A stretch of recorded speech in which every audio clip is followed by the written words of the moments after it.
शिवसेना उपनेते तथा माजी आमदार रवींद्र फाटक यांच्या निवासस्थानी गणपती बाप्पाचं आगमन मोठ्या जल्लोषात व भक्तिभावाने झालंय। गणेशोत्सवाच्या या पावन पर्वाला त्यांनी अत्यंत उत्साही आणि धार्मिक वातावरणात सुरुवात केली असून संपूर्ण घर परिसर भक्तिमय आणि मंगलमय सजावटीनं नटलेलं दिसत आहे। फाटक कुटुंबियांनी बाप्पाच्या स्वागतासाठी आकर्षक आणि पारंपरिक सजावट केली असून रंगीबेरंगी फुलांचे तोरण, रांगोळ्या, दिव्याची आरास आणि झगमगती लाईट्स यामुळे वातावरणात उत्सवाचा आनंद द्विगुणित झालाय। गणपती बाप्पाची मूर्ती देखील अत्यंत देखणी व प्रसन्न असून तिच्या आजूबाजूची सजावट लक्ष वेधून घेणारी आहे। गणेशोत्सवानिमित्त दररोज पूजा, आरती आणि नैवेद्याचं आयोजन करण्यात येत असून अनेक मान्यवर, कुटुंबातील सदस्य आणि हितचिंतक या मंगलमय प्रसंगात सहभागी होत आहेत। बाप्पाच्या चरणी फाटक कुटुंबियांनी मनोभावे सेवा व भक्ती अर्पण केले। गणेशोत्सव हा केवळ श्रद्धेचा नव्हे तर सामाजिक ऐक्याचा आणि संस्कृती जपण्याचा उत्सव ठरत आहे। संपूर्ण फाटक परिवारात आनंदाचे, समाधानाचे आणि श्रद्धेने ओथंबलेल्या वातावरणात हा गणेशोत्सव साजरा होत आहे आणि बाप्पाच्या कृपेने सर्वांवर मंगलमय आशीर्वाद लाभो अशी प्रार्थना करण्यात आली आहे। यावेळी खासदार नरेश म्हस्के, सर्वपक्षीय नेते मंडळी, सलमान खानचे बॉडीगार्ड शेरा तसेच अनेक मान्यवरांनी उपस्थित राहून बाप्पाचं मनोभावे दर्शन घेतलंय। सर्वप्रथम मी गणेश चतुर्थीच्या सर्वांना, ठाण्याच्या सर्व जनतेला मनापासून शुभेच्छा देतो।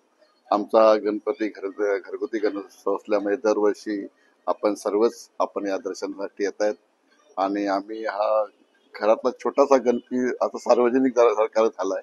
त्याचबरोबर मला वाटतं ठाणे शहरामध्ये आज मोठ्या धुमधडाक्यामध्ये, महाराष्ट्रामध्ये धुमधडाक्यामध्ये गणेशोत्सव साजरा चालू आहे आणि खास करून बोलायचं झालं, महाराष्ट्र सरकारने गणेश स्पर्धा, गणेश उत्सवाला मोठा महत्व दिलेलं आहे आणि मोठा महत्व दिलं त्या कारणाने भजन मंडळ असतील, स्पर्धक असतील, याच्यामध्ये स्पर्धक लागलेले आहेत आणि त्याच्यामध्ये सर्व लोक याच्यात भाग घेत आहेत आणि त्याच्यामध्ये सरकारने पण भजनी मंडळांना मानधन देण्याचं मान्य केलेलं, त्याच्या माध्यमातून मला वाटतं याच्यामध्ये लोक मोठ्या उत्साहाने भाग घेत आहेत आणि त्याचबरोबर आमचे सन्माननीय महाराष्ट्राचे उपमुख्यमंत्री, आमचे नेते एकनाथ शिंदे साहेब कालच 2-3 दिवस कोकणामध्ये पण बऱ्याचशा गाड्या सोडल्यामुळे मला वाटतं इथल्या लोकांना, ठाण्याच्या सर्व महाराष्ट्राच्या काही लोकांना इथल्या कोकणामध्ये जाण्यासाठी आमच्या कोकणामध्ये तर गणेशोत्सव मोठ्या पद्धतीने साजरा केला जातो। त्या माध्यमातून आम्ही पण दरवर्षीप्रमाणे घरगुती गणपती आणण्याचा प्रयत्न करतो। सार्वजनिक तर आमचा आहेच मोठा, पण आम्हाला वाटतं की गणपती आल्यानंतर मोठा उत्साह घरामध्ये वाटतं, आपल्यासारखे लोक दर्शनाला येतात आणि एकजुटीने आपण सर्व लोक भेटत असतो। म्हणून मला वाटतं की गणपती बाप्पा मोरया। सर, आपला घरगुती गणपतीचा विसर्जनाचं देखील अतिशय मोठ्या प्रमाणात आकर्षण असतं, त्याच्या पद्धतीने संपूर्ण विसर्जनाचा प्रोग्राम असतो। नाही, घरगुती गणेशोत्सव विसर्जन आम्ही आमच्या इथेच केला जातो आणि आपल्या सर्वच्या माध्यमातून मला असं वाटतं की आपण कुठे जास्त हे प्रदूषण होऊ नये त्या माध्यमातून हा प्रयत्न आपण करत असतो आणि सरकार आणि महानगरपालिका पण याच्यामध्ये प्रयत्न करत असते।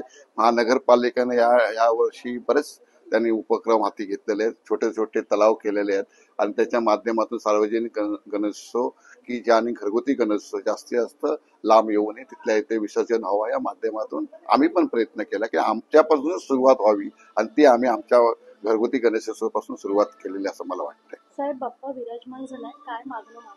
नाही, गणपतीकडे, गणरायाकडे मला गणपतीने सगळंच काय दिलंय, फक्त या महाराष्ट्राच्या जनतेला, ठाण्याच्या जनतेला सुख आणि समृद्धी देव आणि चांगला पाऊस पडतोय, असाच पाऊस पडत राहून शेतकऱ्यांचं मनाची इच्छा पूर्ण